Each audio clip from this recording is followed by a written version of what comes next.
I think it's a special church because there is no expectation that everybody has the exact same belief, that you have to adhere to certain rules and ways of thinking to be a member and to be respected as a member.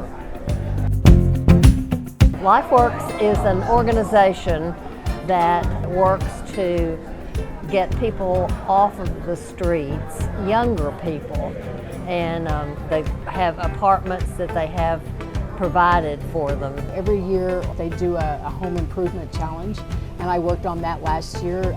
You're assigned an apartment in that housing development, and so we went in one day and remade the apartment with things that the resident would like to have. The congregation gives funds to that, but also enjoys going out, and if the resident said, I'd like some new sheets and a bedspread that matches, and so somebody will go find that for them in the colors that they want, and so it makes it theirs, and that's a really fun project.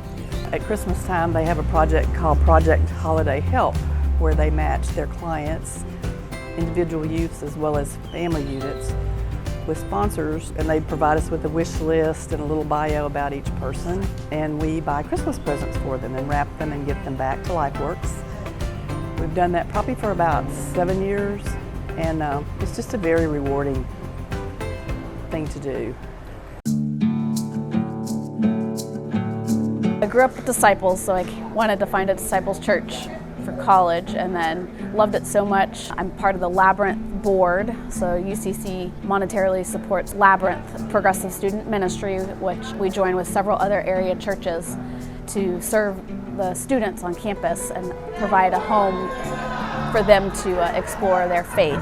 We have 9 section leaders essentially that are part of the choir, and they are all UT students in different music degree programs in different levels, so both undergrad, graduate, and even doctoral candidates. So when I was an undergraduate student, I was hired as an alto section leader, and it was a really wonderful experience because it was kind of a training for how to work in music in a church.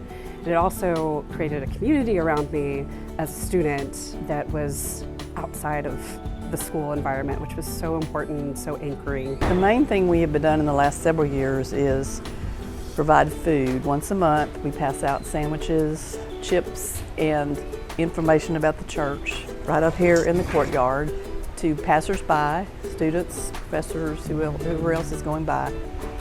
And they're always aghast that it's free. We've also introduced care closets.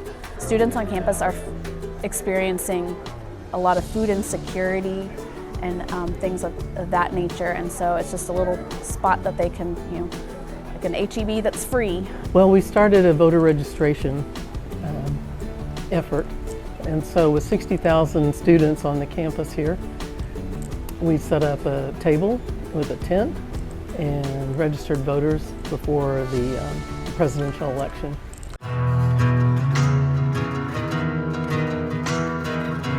I'm passionate about the walk to end Alzheimer's because Alzheimer's and dementia runs in my family, and having seen the toll that those diseases play on the person with the disease but also their families has really motivated me to try to raise money so that the Alzheimer's Association can then help fund critical research and also support the families that are acting as caregivers to these people.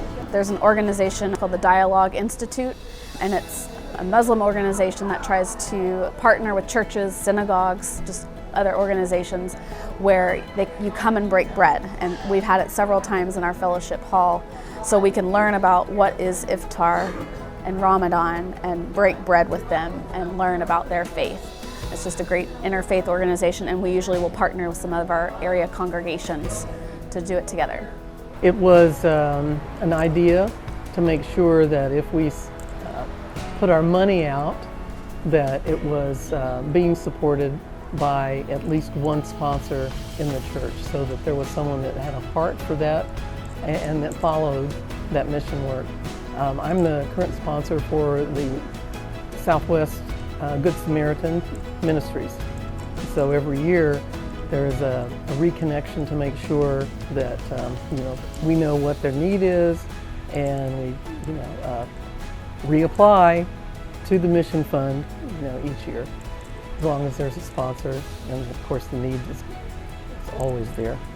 It is important to help where we can, of course, to do a home improvement challenge or to give to the food pantry or whatever, but to figure out why people are hungry and to try to fix that, or why people don't have a home, and to try to fix that, and to be advocates for fixing the underlying issues, and to do as Jesus taught us, which is to